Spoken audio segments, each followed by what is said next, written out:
You are watching UCU Focus TV.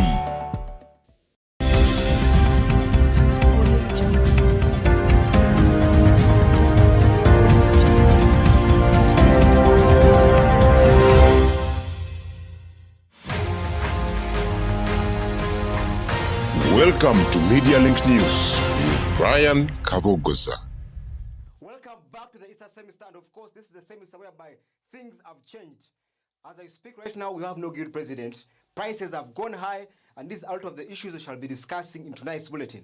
My name is Brian Kabogoza, but first, let's have the headlines. The headlines. Who is the guild president? What next? Adopting to new feeding dynamics. The state of security in Uganda Christian University. With the looming electoral petition from the Edono camp, the guild government still hangs on in balance with neither of the contestants sworn in as yet. Our reporter Bill Dunn has more on this story. The Purple House is the most prestigious student building at Uganda Christian University. It houses the guild president and officials. However, following the 2022 hotly contested elections last year in November between President-elect Dumba Timothy and Edono Jerome, the building is vacant and abandoned. The university still lingers in mercy under the service of the Serwada administration that seems to have already laid down tools. Speaking to James Rutuga, a fourth-year law student and political analyst, he urges out that the current administration is strong to hold up to now, since most of the officials are in their final year, giving time for their books. Whole government, when you look at about 70 of it, these are people who are in their last final years. So you find that actually most of them, maybe they're tired, they thought that by now they'll be out their books. So that is why maybe you find that you won't find many of them at the guild offices. So I think that is why students actually feel that they are actually not getting guild services, because people expected by this time to have a new government. With all these developments at play, the student community is at limbo as regards to the next leadership. Regan Aronda, the campaign manager of Edono Jerome, urges out that there is a power vacuum because their camp petitioned the elections. Right now, we don't have a government. It's because Serwada's government must have ended last year. This year, we must be having a new guild president. As we speak right now, we should be having a guild president right now, but of which now we don't have a guild president. They were not satisfied with the results, pointing out to lack of transparency and bias throughout the election process. An election is a process. Is the Jerome camp chasing after air since they decided to take part in a fraudulent process? I would reluctantly say that we put ourselves in a limbo, just as you've said. We are not stopped from petitioning and questioning the legality of the governments that have come to power, regardless of the constitution not having been amended. We can still go to the Constitutional Court and question the legality of the elections that have happened, the online elections that have happened, which are not envisaged anywhere in our constitution. The Student Guild Constitution, as amended on 22nd November 2012, points out that the election of the president shall be by secret ballot. We have confidence. We have confidence in the board that we are going to face, the Elections Appeals Board, if I get your question right. We have confidence that they are impartial judges and justice will be done. Justice will be delivered. We have confidence in the system, unless otherwise. Where does this leave the president-elect, Dumba Timothy? Melissa Kamikaze, the campaign manager, is optimistic that the ruling will be in their favor. Yes, I'm actually very optimistic because I was a witness to the elections. I know that there is nothing that can be held against the team or against the elect that could that could change the outcome of the elections for last semester. So yeah, I'm very optimistic. A section of the students is not bothered by the election petition. Well, I don't know much about the elections, but to me, I haven't participated because I've been off semester. The last elections, I just voted because someone was there with me, so I had to just do it, not that I actually wanted to do it. The Election Appeals Board had its first hearing today at the Principal's Hall. Uganda Christian University is a school at the center of Africa, the center of excellence. Uganda Christian University teaches its students one core value of peace. Students have decided to run to the courts of law to petition an election that just took place. What will be the result of the Electoral Commission? What will the tribunal decide on the petition? We shall find that in the next coming days. We shall know who the next guild president is. Bildan Arnold, reporting for Media Link News. Thank you so much, Bildan, for that special report. In a bid to provide flexibility for students while clearing dues, the administration has split the accommodation account from that of the mills. This will in turn increase the ease with the students, which the students can access for their meals. Charlotte Nalude relies this report. With the new semester at hand, students and parents expect money value for the services they pay. Together with the administration of Uganda Christian University, Palek Classic Hotel and Travel Courts has set aside its meal fees from the accommodation fees. Independent, price-friendly meal packages have been offered to students at the university's Janan Luwom Dining Hall. Benson Nalutaya, the manager of Palek Classic Hotel and Travel Courts, had this to say. The university has come in partnership with Palek. Fees for meals are directly being deposited in the Palek account.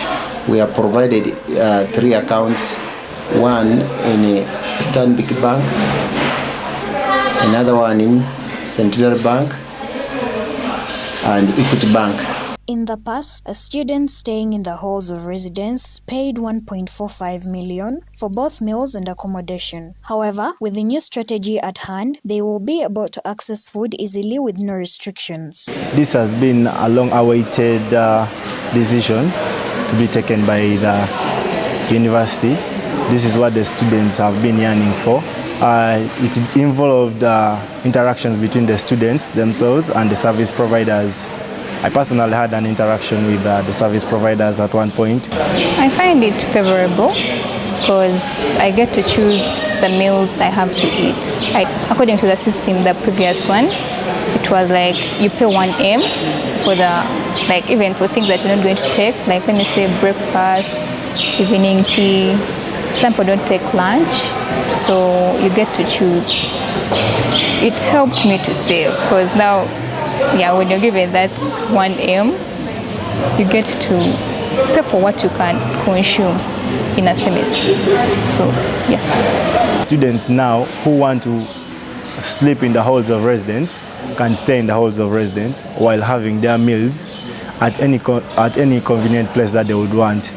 By then, the policy was strict, whereby you ought to pay the money to the school, and the school was to provide you with the meals. Now, in this case right now, students have the liberty to pay according to what they have. So I feel like it has been a relief on the side of the students, since services have been closer to the student, have been brought closer to the students, and they have the discretion to choose what they want. We all know how the economy is crunching. You are watching UCU Focus TV. Welcome back. We are kindly sorry for the electricity blackout. It was actually the entire country, but thank God that we are back. Moving on to the next story. Every beginning of the semester, numerous cases of theft are reported at the community police station. In the report, we seek to find out how prepared the security structures are to fight these cases. We have more of these details. The question of safety and security of the university and surrounding areas remains an issue of concern, with many instances of loss of gadgets like phones and laptops coupled with some hostel robberies reported last semester. However, Detective Chiwirango George, An officer at the University Police Station assured UCU Focus TV that his team is well prepared to maintain the secureness of the university premises throughout the semester. Much surprised to hear such cases happening in this university, because people who are about to be graduates, to hear that they are stealing each other, people are stealing somebody's computers. Those are most rampant cases reported here. Theft of laptops, mobile phones by fellow students. Moreover, I tried to contact some of the senior phone trackers, and one of them is called Waiswa in Kamuli district. There, he's a senior phone tracker, and I trust him. I told him that I've reported here, but the most rampant cases reported here, the theft of laptops and mobile phones. The installation of streetlights on major streets on and off campus has also harnessed the safety of students who use these streets during late-night engagements. However, some roads like this one, which stretches from Tech Park through to the business faculty in Ankara, still has no streetlights and poses a threat to the safety of students, as Opio Daniel, a resident of the PDR hostel, emphasizes. Look at the road that takes us to Ankara up to Buguju, especially at night. We are not safe because there's a lot of darkness, and we are actually afraid of anything to happen to us, especially the rapists, introducers like maybe the army or the rebels. So I feel if it is possible, the school can plant some lights, and that means it will also enable us get more clients, especially the students with the campus. Even with the resounding efforts by the administration and the security apparatus to beef up security around campus, some areas like this road without streetlights still pose a threat to the safety of students and their property, especially during night hours. Okuru Timothy reporting for UCU Focus TV. Thank you so much, Timothy Okurut. Now, as we go into the break, we shall come back with stories like the business society, rather the business school, has moved to their new home, and we shall be talking about that and also trying to see how we can fight sexual harassment, as some students are doing this. But first, let's go into that short commercial break. You are watching UCU Focus TV.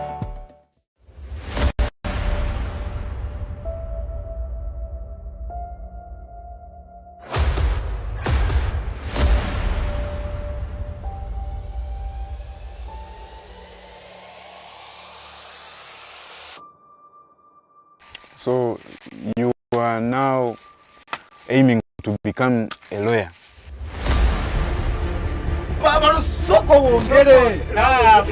Professor, you get them right. Make sure you read. Yeah, Tata. You made him nothing but a nightmare to the family. I'm good for nothing. Just like you. Margaret, have you no manners? Have you no respect for men? Watch your tongue, young boy. I will discipline you.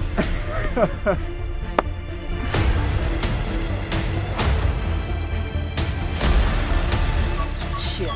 If our family cannot solve it, who do you think will help?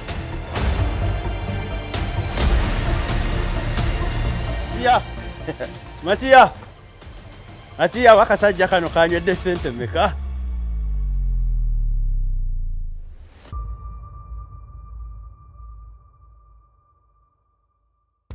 You are watching UCU Focus TV. Welcome back from that short commercial break, and I think most of us are familiar with that trailer. That is the most anticipated film from Focus Films, and that is My Background. That will be out on 24th of February 2023.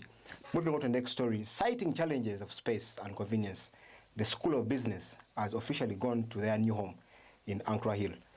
Much as the students raised concerns about the steep hill, the Dean, Vincent Kisenyi, believes it is a timely move. We have more of these details. On the 16th of January, students returned for the Easter semester. This semester marks the official onset of operations at the School of Business in its new location, the Anchor Hill, following the signing of the lease agreement by the Vice-Chancellor, Professor Aaron Mushengezi, with the Anchor Foundation. This uphill shift has been both positive and strenuous for the School of Business at large. Has not been easy. It has not been, but we are adapting. It's a good environment, though getting there is not easy. You have to really exercise to get there, but it's not a bad environment. It's really conducive, spacious, and yeah, we are loving it so far. The challenge we are facing for now is food. Things to eat are literally scarce. There is no food, but hopefully we've talked to some people and they're like, by next week food will be there. Let's hope maybe the prices won't be so high to scare us away. While some students look at this shift as burdensome, Mr. Vincent Kisenyi, the Dean of the School of Business, looks at it as a step in the right direction. Here at Anchor Hill, we are so delighted to be here at Anchor Hill, having shifted from down campus to this place.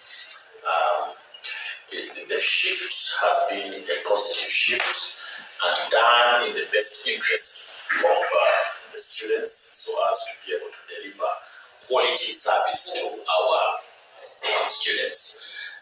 The place where we were at was relatively squeezed, congested, and was affecting our service delivery. So within the wisdom of the university administration, they thought it wise for the School of Business to come to a more spacious area, and that's how we ended up here at Anchor Hill. Of course, initially, coming uphill is never an easy thing, but it is always good to face the challenge and measure up to it. One little complaint that will always comes from the students is that, going uphill is a problem. But with time, they are starting to like it and enjoy it. So we have lectures that are running up here, and we want to ensure that students have an excellent time at the School of Business. Remember, we have many courses that we are running. We have about 6 undergraduate programs, and we have 4 postgraduate programs that are running.